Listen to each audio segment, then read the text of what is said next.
Gorhor besties. Welcome to another episode. I'm Chelsea, your host, and we're going to dive deep into another case today that is just truly horrific. Before we begin, a word of caution that viewer discretion is strongly advised because this podcast explores disturbing themes, graphic content, and real-life horrors that may be unsettling to some. So again, listener discretion is crucial. Proceed with caution and an open mind. And today, I'm going to be taking you inside of an ongoing trial, a case that has captivated the nation with its chilling details, gruesome evidence, and twisted characters. The story isn't over yet, and we'll be following the developments as they unfold, so stay with us while we piece through the horrors and the facts and the legal drama. So this is going to be talking about the tragic murder of 22-year-old nursing student Laken Riley and the man accused of ending her life, Jose Ibarra. So this is a story of a pursuit of justice for this poor 22-year-old beautiful woman and her family. So I want to talk about who Riley was, Laken Riley. She was a promising nursing student, passionate about helping others, and she was just trying to get her education at the university, and her life was tragically cut short in a very brutal murder back in February of 2021. Her disappearance was followed by shocking discoveries as the investigation into her death led to Jose Ibarra, a man who they don't know if they had ties to Laken or not. There is a lot of speculation, a lot of rumors, so we don't truly know, but he was quickly identified as a prime suspect in the case. But what led to this violent act, and what do we know about the trial that's unfolding? So I'm actually going to do things a little differently today. I'm going to play two videos that are very informational about this case. So I'm going to start with the very first one, and then we're going to jump straight into the second one, and we'll be back. Case that became a flashpoint in the debate over immigration and border security in this country. A migrant in this country illegally, now on trial in the death of 22-year-old Georgia nursing student Laken Riley. And what the prosecution revealed today. Steve Osunsami from Georgia. One of the most difficult moments in this Georgia courtroom today was when the police officer who found Laken Riley's body took the stand. To the university, I found her. Ma'am. Oh, I need EMS immediately. She's not breathing.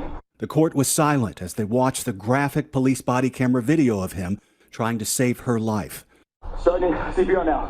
1, 2, 3, 4, 5. The killing of the 22-year-old nursing student became a key point in the debate over immigration.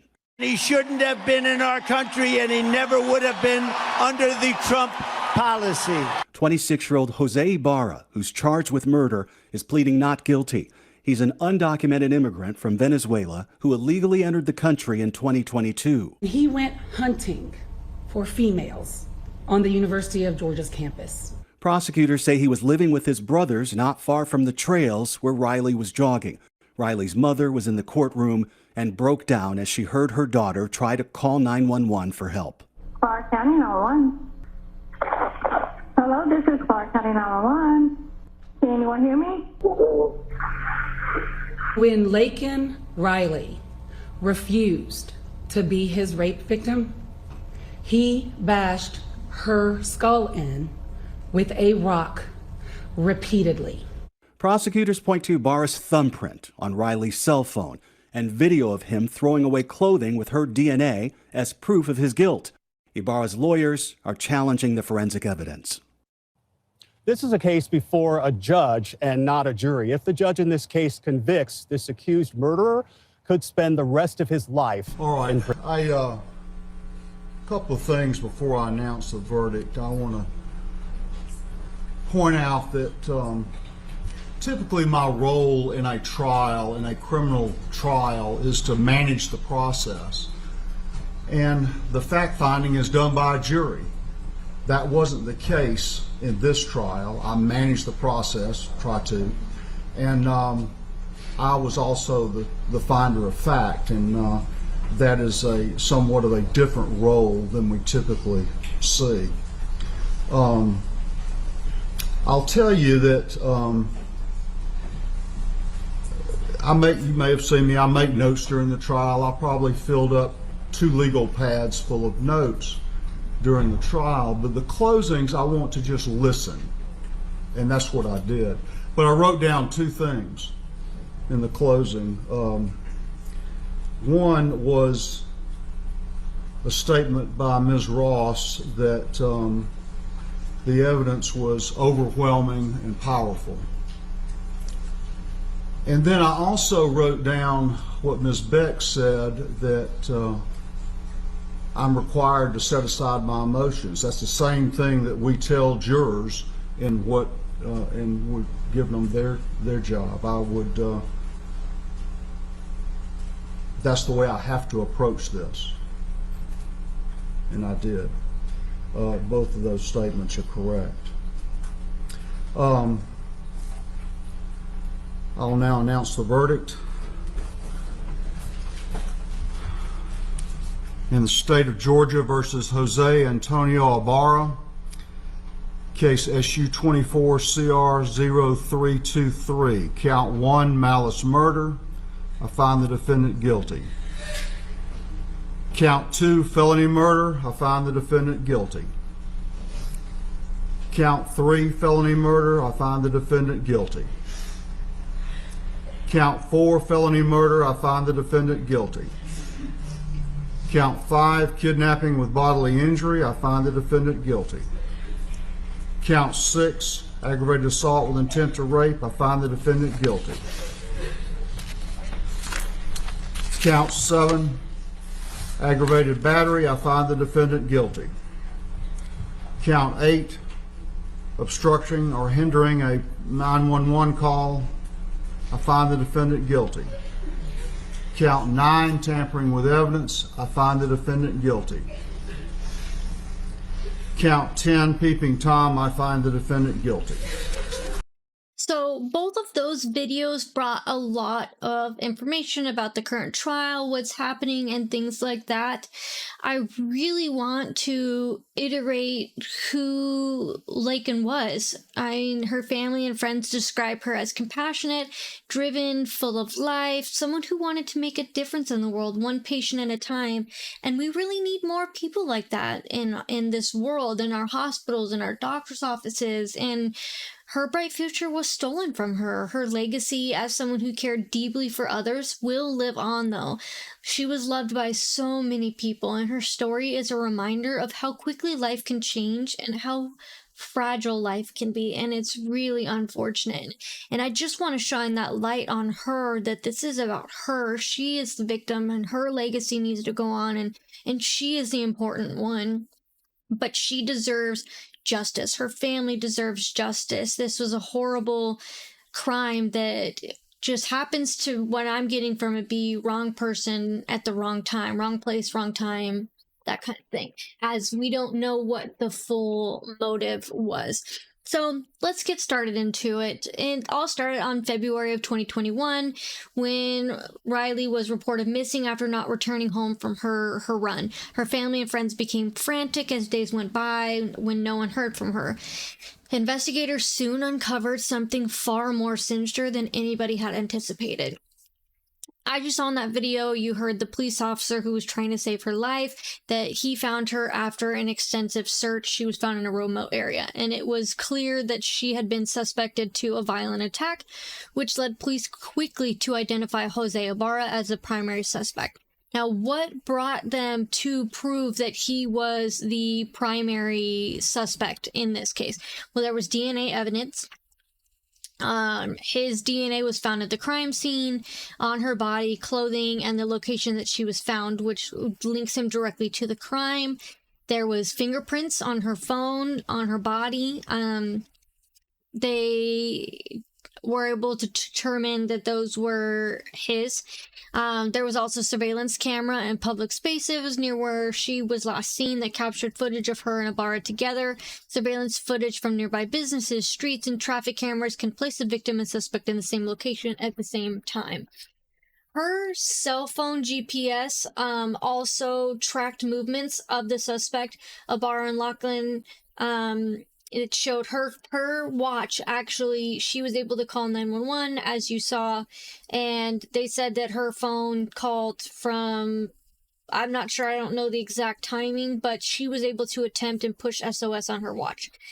And then they determined from the cause of death that the autopsy would prove critical information about how she died, and which could inform investigators about the nature of the crime. If the cause of death was violent, it would help confirm the crime was intentional and not by accident. So they just, I mean, it's so many unanswered questions, but they did link it. And from what I was seeing is that he tried to pinpoint it on his brother. I don't know why he tried to do that. I know that investigators looked into seeing if they knew each other, what his behaviors were, and things like that. And so let's talk a little bit about Jose Ibarra. So he's the man accused of taking her life when he was someone who they were trying to determine if he's close to her, but I have not seen anything that was actually confirmed. So if you have seen it confirmed that they did know each other, please let me know. I always can take on being educated on something that I don't know. So at first, please consider the various possibilities, including the chance that the crime might have been random, whether they knew each other or things like that. They're still trying to figure all of that out.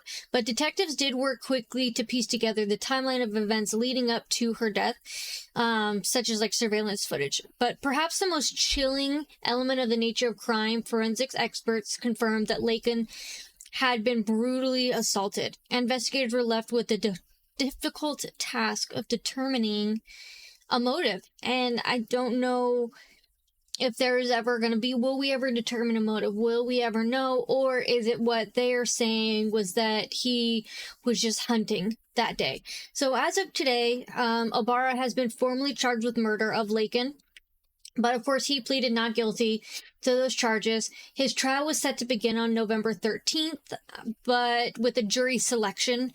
But at the pretrial hearing the day before, he waived his rights to a jury trial and requested a bench trial, which means that a judge will decide the fact and makes rulings on the case without a jury. So this will not have a jury decision. It's all solely on the judge.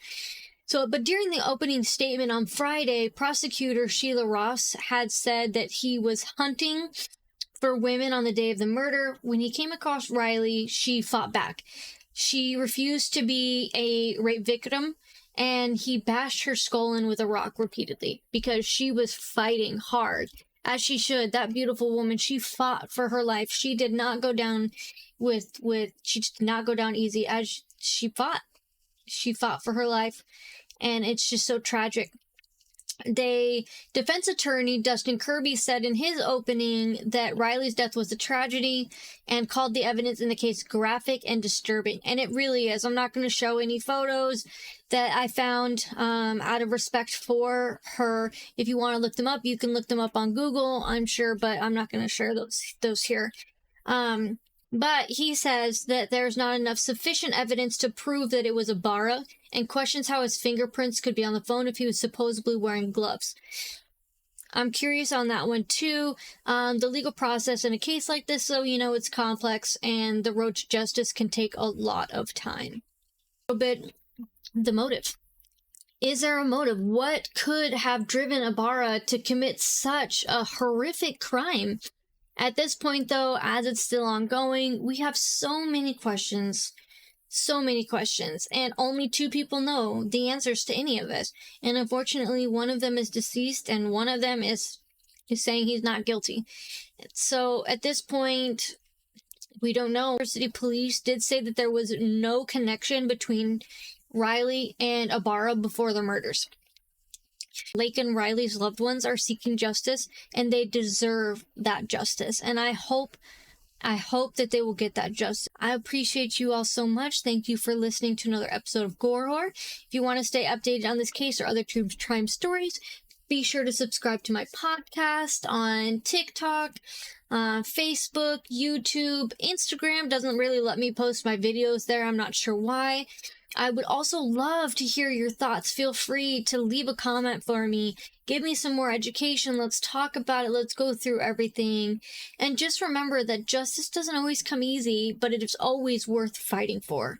So until next time, stay safe and keep questioning everything around you guys. And I appreciate and love you all so much. Thank you for all your support. Have a good day.